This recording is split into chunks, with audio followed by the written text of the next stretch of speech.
Hello students, this video will go over the details of how to complete your frame within a frame photography assignment.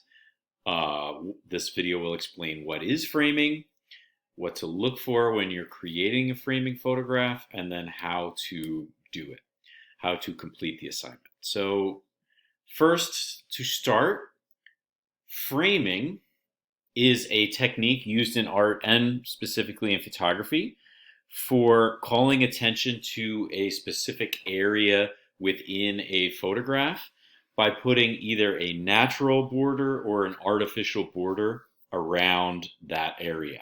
So in this example on the right, the student has kind of put this artificial border around the eye to call attention to the subject's eye. There are a lot of different natural frames within our environment. This is any sort of object that you can shoot through. So this would be things like windows, mirrors, doorways, fences, trees, leaves, building, glasses, anything that you can shoot through.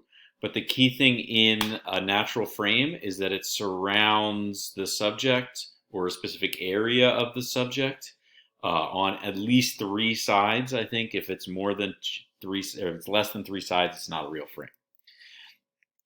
There are also a lot of artificial frames. You can make an artificial frame in your photograph by just taking your hands and then you turn one backwards to kind of create that nice triangle. If you try to do it this way, you won't get it perfectly square, but if you turn your one hand, it will work. You can also hold up an old picture frame or a slinky or a tube to kind of create that frame within a frame. So as you complete this assignment, you want to look for 6 examples of different natural and artificial frames in your environment. The catch is you cannot use the same frame twice. So you can't use the same frame, you can't use the same subject. As you take this series of photographs, there are 2 things that you need to pay attention to. What is the subject inside your frame? And then what is the object or thing that you're photographing through that calls attention to or highlights that specific area of your photograph? So in this example, they're shooting through the basketball hoop, but then there is also something inside the basketball hoop to kind of help complete the photograph and really make this picture stand out. So again, looking in your environment, look at something that you can look through. This is an excellent example of an artificial frame, but then think about natural frames like mirrors and windows. There are also a number of other examples attached to this assignment.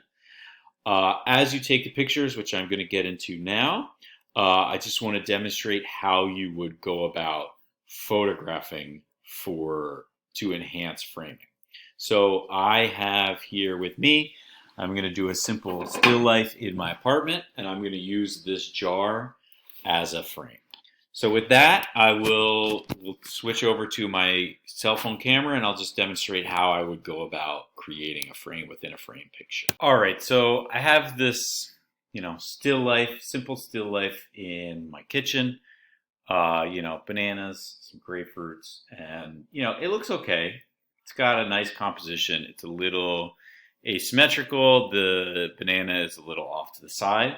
But I do want to see about framing it. So I have this jar, and I'm going to try and find a way to kind of position it so that maybe like part of the plate is inside the jar. So the key is when you're photographing through an object, here we go. What if like the bananas are inside the jar and the grapefruit is outside? When you're photographing through an object, your cell phone may want to focus on the glass. So just notice right now, the focus is like on the glass area, not here. The focus is on the glass, not on the banana. I will actually have to click or tap on the banana to get that focus. Also, you may have the ability to adjust up and down. You don't really need to.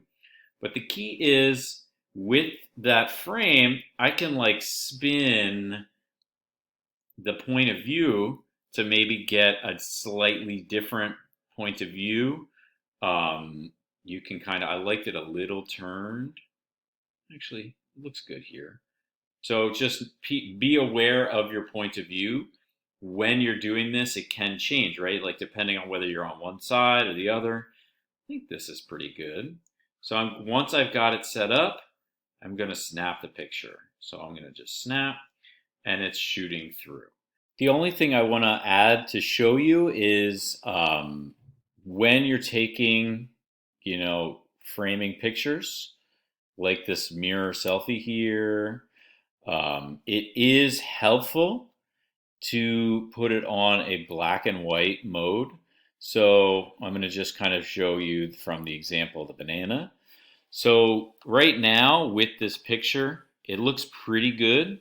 But if I were to go into my editing features of Snapseed here, actually I can click the rainbow and get kind of some of the filters that it has. I'm going to look for a filter that kind of bumps the contrast up. This one might be a little too high, but one of these black and white filters will really make the subject stand out from the background. The other thing that I also like to do, if I hit check here, is go into the editing features and turn on what's called a vignette.